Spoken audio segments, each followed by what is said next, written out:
Thanks. Ladies and gentlemen, thank you, Trellis, for organising today. A few words. First of all, Minister, somebody yesterday was explaining to me that stress happens in the gap between expectation and experience. So if your expectation of your garden is one thing and the experience is another, therein lies the stress. So a personal introduction.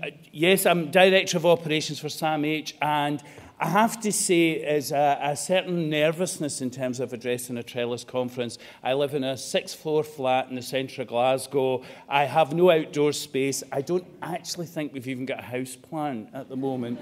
I'm afraid SAMH drives so much of my time that, however, I do know how to enjoy a garden, and I think that's the key thing. When I took on the role of Director of Operations, who'd have known that my life would have full of discussions of polytunnels and raised beds and plant sales, and it's such an exciting area of work. And I wonder, Alan and Fiona, if one of the challenges in all of the work that you're doing is that gardens and people who garden and love horticulture are actually drawn to the peace, the quiet, the tranquility, the experience of gardening. And actually what we need is to be able to shout about the strengths and the positives in the gardening experience, because I actually think you've got such a cost-effective model for real therapeutic change. And it's that message that we really need to put over. So, the other great thing about doing a presentation in therapeutic horticulture is I get to raid our stock of photographs. And I hope you like this. This is Redhall Walled Garden in Edinburgh. This is one of our therapeutic horticulture. I'm going to play in different play in different photographs as I can, because it's the experience of the horticulture. Words are great, but it's the experience of that garden. People grow and recover better in gardens, and I'm hopefully show you what I mean by that. Very quickly, an infomercial in terms of SAMH. We were established in 1923 as a policy and campaigning organisation. We're Scotland's leading mental health charity. We're working on a 5-year corporate strategy, 2010 to 2015. What we actually do, what does that mean on the ground? Well, we've got 80 community-based direct services. We operate 5 national programmes, Get Active, sport and physical activity, suicide prevention, trauma, anti-bullying and anti-stigma. So we've got a wide range of work, and within that we also, as well as the community-based programmes, deliver 2 key pieces of work, See Me and Respect Me, on behalf of the Scottish Government. We're a policy and campaigns outfit, and like Trellis, we spend a huge amount of our time lobbying MSPs, MPs, local councillors. We've got the local elections coming up. And I think some of the key messages from today you should be taking back to your prospective council members. In fact, we met the Minister on Saturday at the conference in Glasgow. It's an ongoing piece of our work. How do we contribute as an organisation? How do we as a sector contribute to the promotion of Scotland's mental health and well-being? It's so central. Lots has been done, lots more to come. We're also a fundraising organisation. We are a charity. We absolutely rely on the support of the Scottish people as well. So where does therapeutic horticulture fit in that? Well, at the moment, we actually have 4 therapeutic services. And I think, again, that quiet nature of therapeutic horticulture has seen a falling off almost in terms of the role of therapeutic horticulture in SAMH, but no more, I have to say.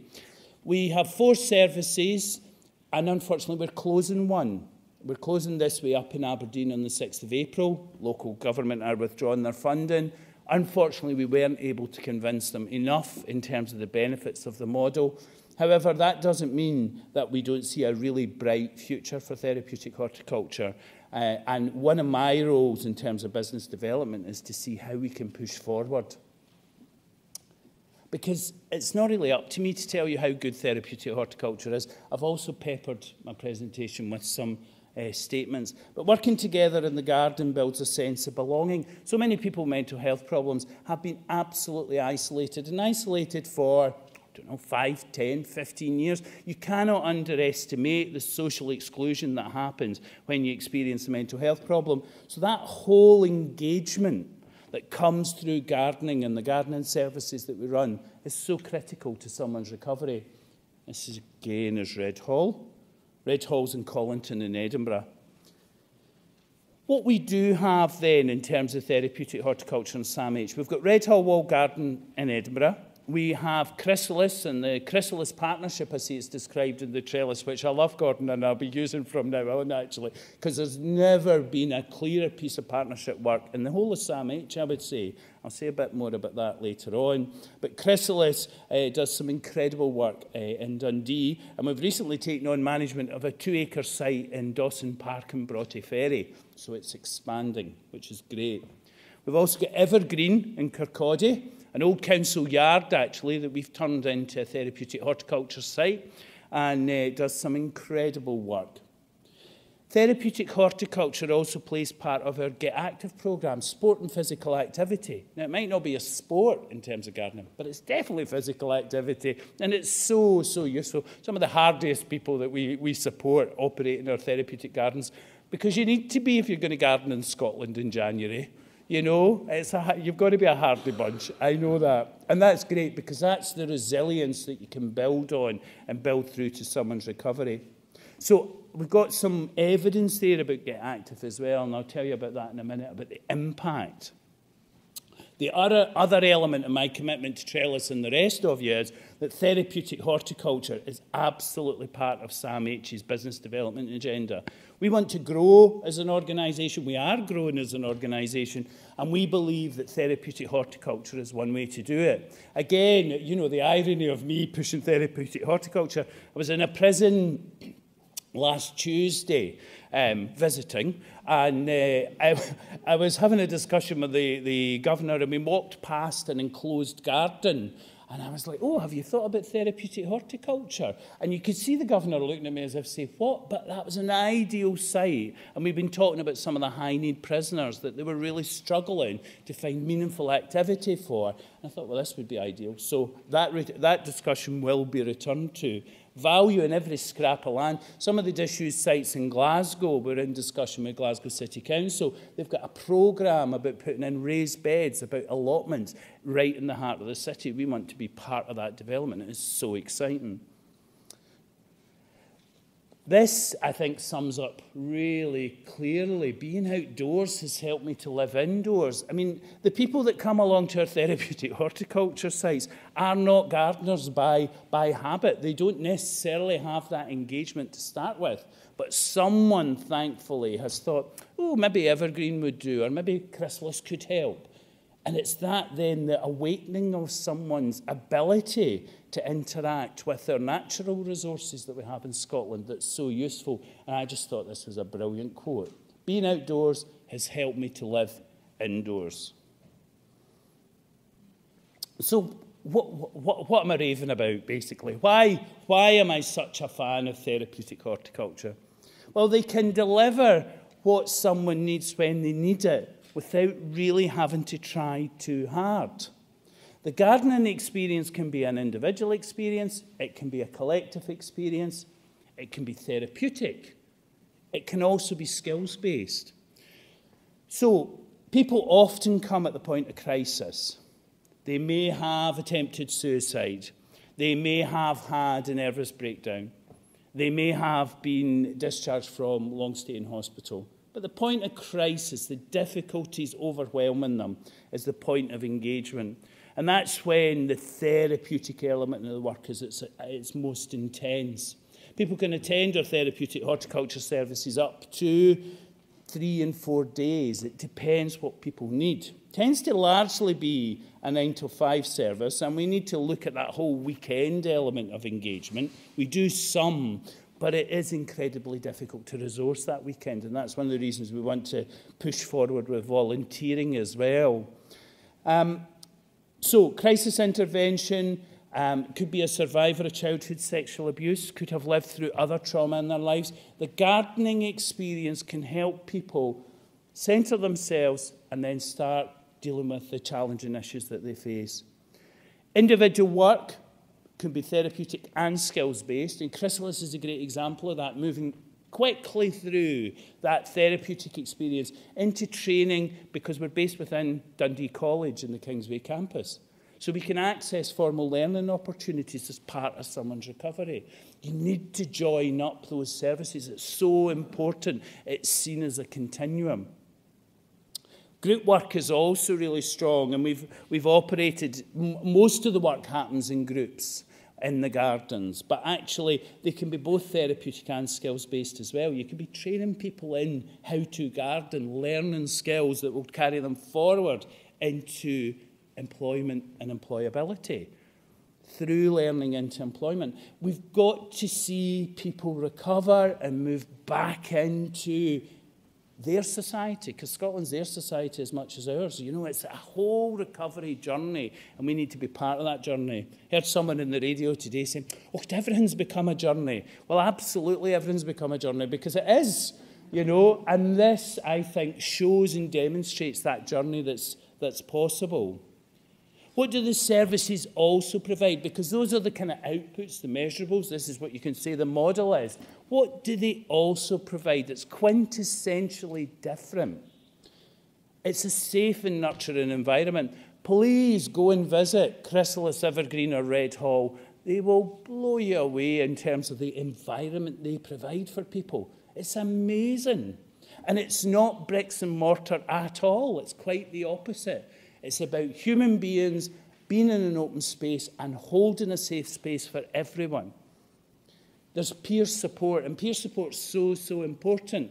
Other people start to share their experiences as well. That isolation and how to overcome that isolation is really critical.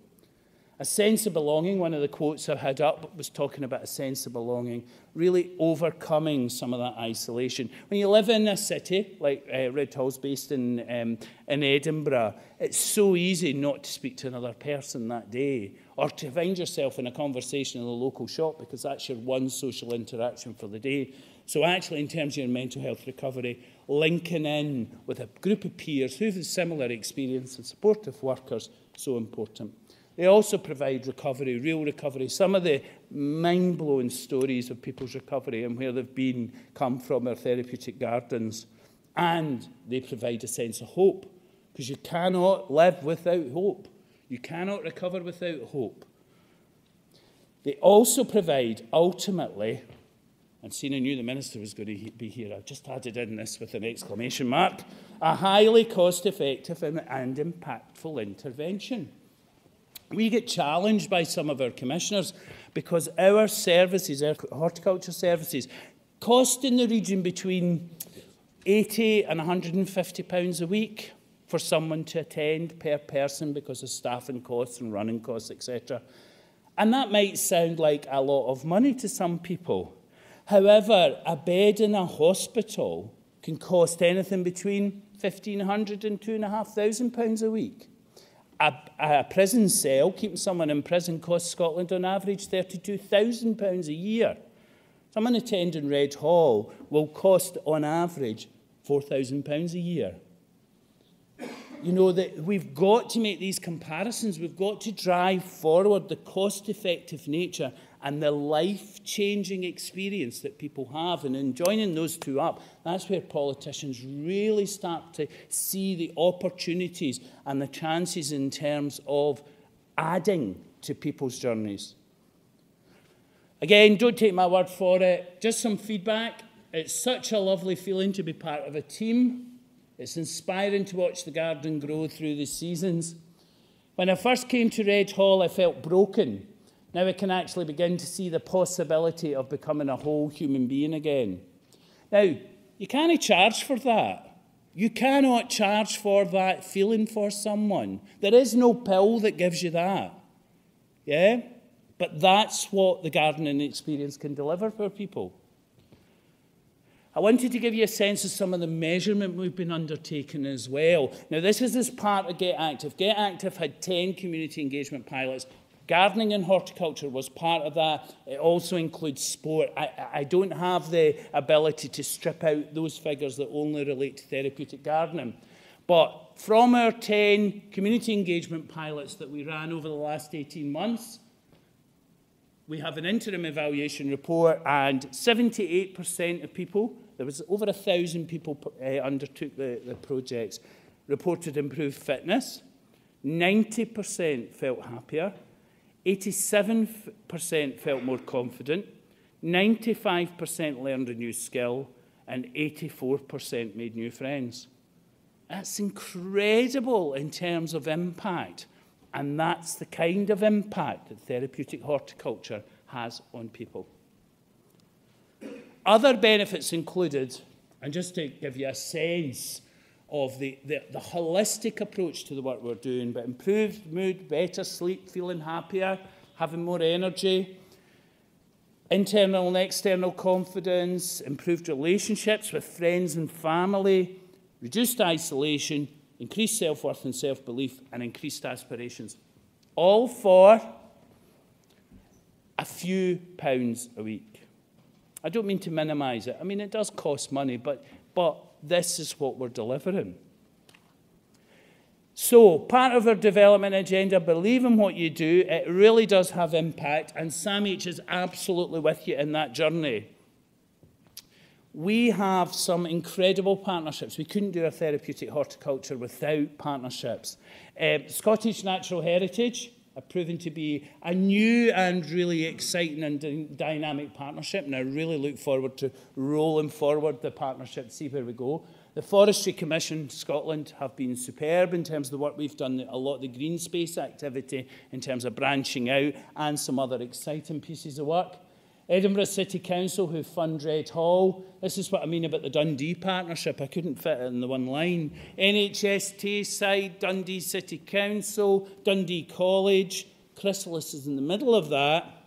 Dawson Park and SAMH, Dundee Association for Mental Health, work in partnership with us at Chrysalis. Chrysalis is growing, and well, maybe that's what the name's all about, isn't it, Gordon? But it is growing all the time, and it's so exciting. We were also really delighted. We've got the gardening service. We were able to invest £70,000 from European money into Chrysalis as well in terms of employability. So someone comes in at the point of crisis, works through the Chrysalis experience, the training experience, Dawson Park, and then out into, it's a model called individual placement and support to move people into employment. And we've got a 12-month pilot. So we've added our own funds to that partnership as well, which is such an exciting place to be.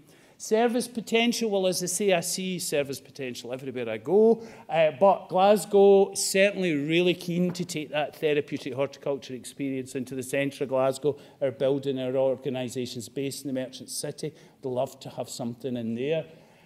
Borders, we're in discussion. New Horizons is there already, but we're also in discussion with a volunteer who came up and said, I'd really like to set up a therapeutic garden. And I said, oh, let's talk. It may take years, it may never happen, but even in the discussion, the therapeutic horticulture experience is having an impact on people. So there are potentials for development there, and the more evidence we can generate, the stronger that can become. Service development issues is evidence of impact, outcomes and cost. We need to keep measuring all of those things, making the comparisons where it is. The return on investment is phenomenal. I need to then evidence that. It's one thing for me to stand at a microphone and say, it is phenomenal. I need the evidence to back me up. And I just wanted to finish off with this quote, go back to where I started in some ways. This was the Chrysalis Project Garden at the Dundee Garden Festival a number of years ago. I think it was maybe 2006 or 2007. And I just loved it. It says everything. It's SAMH, it's therapeutic horticulture, it's Chrysalis, it's partnership. It explains our logo representing the recovery journey, all of those things. And the quote, I was given dungarees and boots, and for the first time since I was ill, I had the sense that I was able to do something, and a little spark of hope ignited. Those are the seeds we want to be planting. It's a joy to know that there are so many committed people working in this area in Scotland, and thank you for the opportunity to address you.